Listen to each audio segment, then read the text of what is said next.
Esse que vocês veem na filmagem é o Flânio. Ele sobe na bicicleta de um homem misterioso, sem imaginar que estava sendo levado a uma armadilha. Aquele dia marcaria um crime que chocou todo o país. Agora vamos entender essa história. Esse caso aconteceu em São Domingos, distrito de Brejo da Madre de Deus, no agreste de Pernambuco. Flânio da Silva Macedo tinha apenas 9 anos e era conhecido na região por circular diariamente pela feira da cidade, fazendo pequenos fretes com um carrinho de mão. Era uma cena comum no distrito. Enquanto comerciantes organizavam mercadorias e moradores passavam pelas ruas estreitas do centro comercial, Flânio trabalhava carregando compras e pequenos volumes para conseguir algum dinheiro. Na manhã do dia 1º de julho de 2012, Flânio saiu para mais um dia comum na feira de São Domingos. Durante a movimentação da manhã, câmeras de segurança registraram o garoto andando pelas ruas do comércio até se aproximar de um homem mais velho que estava em uma bicicleta. Pouco depois, as imagens mostram Flânio subindo na bicicleta e seguindo ao lado daquele homem misterioso em direção a uma área mais afastada da cidade. Naquele momento, ninguém percebeu nada de estranho. Para quem via a cena, parecia apenas uma simples carona no meio da rotina movimentada da feira. As horas passaram e Flânio não voltou para casa. Inicialmente, a família acreditou que ele pudesse ter ido para outro ponto da feira ou parado em algum lugar da cidade. Mas o tempo começou a aumentar a preocupação. Parentes iniciaram buscas pelas ruas do distrito, conversando com comerciantes, moradores e pessoas que estiveram na feira naquela manhã.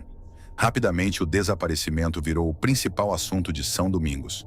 A polícia foi acionada e começou a investigar os últimos passos do garoto.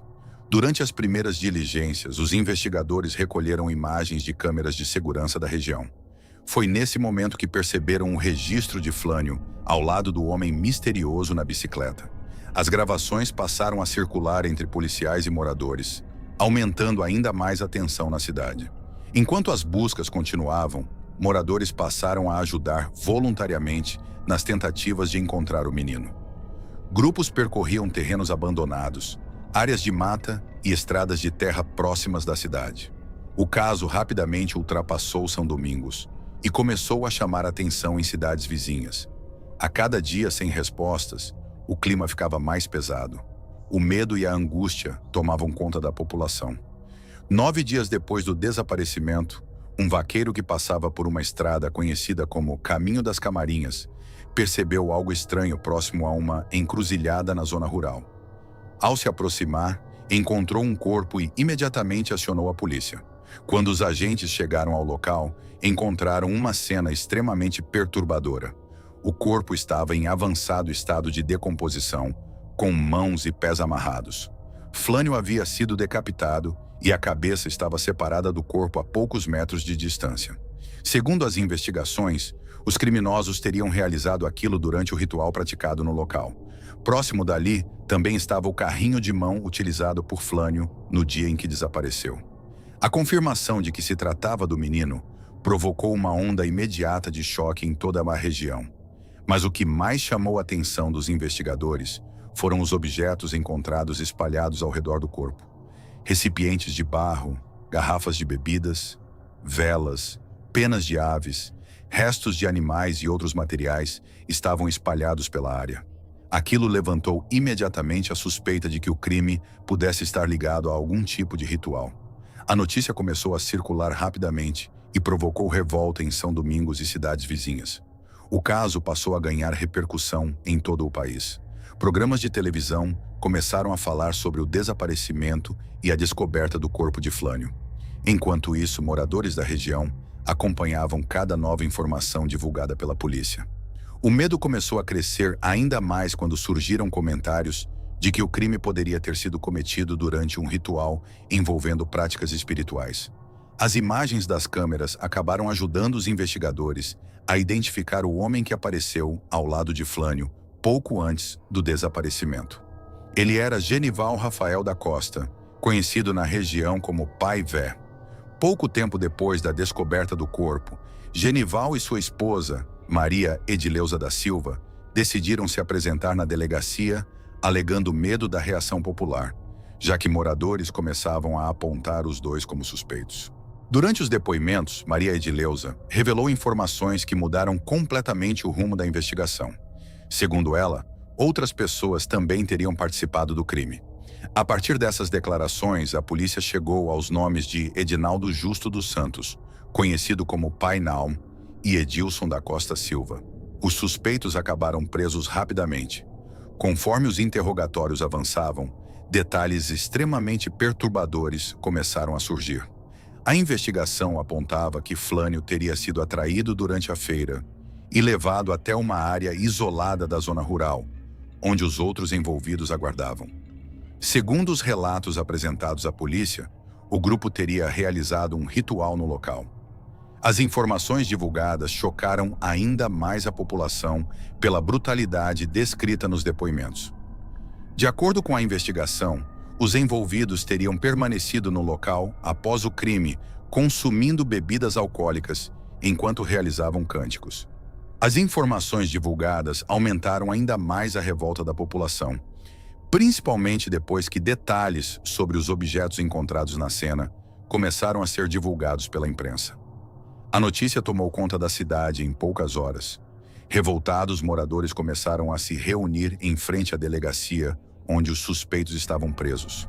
A situação saiu do controle rapidamente.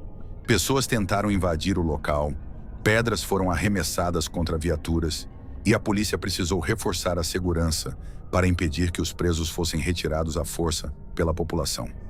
Mesmo após a transferência dos suspeitos para outras cidades, a revolta continuou crescendo.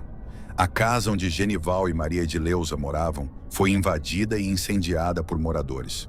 Durante a invasão, objetos encontrados dentro da residência aumentaram ainda mais os rumores espalhados pela cidade. Fotografias, brinquedos e imagens religiosas fizeram parte dos materiais encontrados no imóvel, aumentando ainda mais a tensão popular. O clima ficou ainda mais delicado quando diferentes espaços religiosos passaram a ser atacados por moradores revoltados, que associavam o caso de forma generalizada a práticas espirituais. A polícia precisou agir constantemente para evitar novos episódios de violência. São Domingos viveu dias marcados por medo, revolta e caos. Enquanto isso, o processo judicial seguia lentamente. A enorme repercussão dificultou o andamento do caso.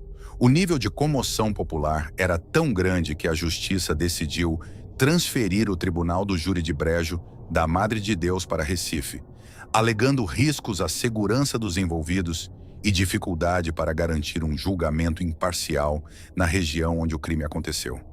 Durante anos, defesa e acusação travaram disputas sobre as provas reunidas pela investigação. Os advogados dos acusados tentaram questionar os depoimentos apresentados durante o inquérito e alegaram falhas na condução do caso. Já o Ministério Público sustentava que as provas periciais, os depoimentos e as imagens das câmeras confirmavam a participação dos envolvidos no crime. Somente em 2020, quase 8 anos após a morte de Flânio, o julgamento finalmente aconteceu. Durante o júri, os acusados negaram participação e tentaram desacreditar as declarações feitas no início da investigação. Mesmo assim, o Conselho de Sentença considerou todos os réus culpados. As penas aplicadas ultrapassaram 29 anos de prisão para 3 dos envolvidos, enquanto Maria Edileuza recebeu condenação superior a 26 anos. Mesmo após o julgamento, o caso continuou marcado na memória da população de São Domingos. Até hoje, muitas pessoas ainda lembram das imagens do garoto subindo na bicicleta daquele homem misterioso, sem imaginar que estava sendo levado para uma armadilha.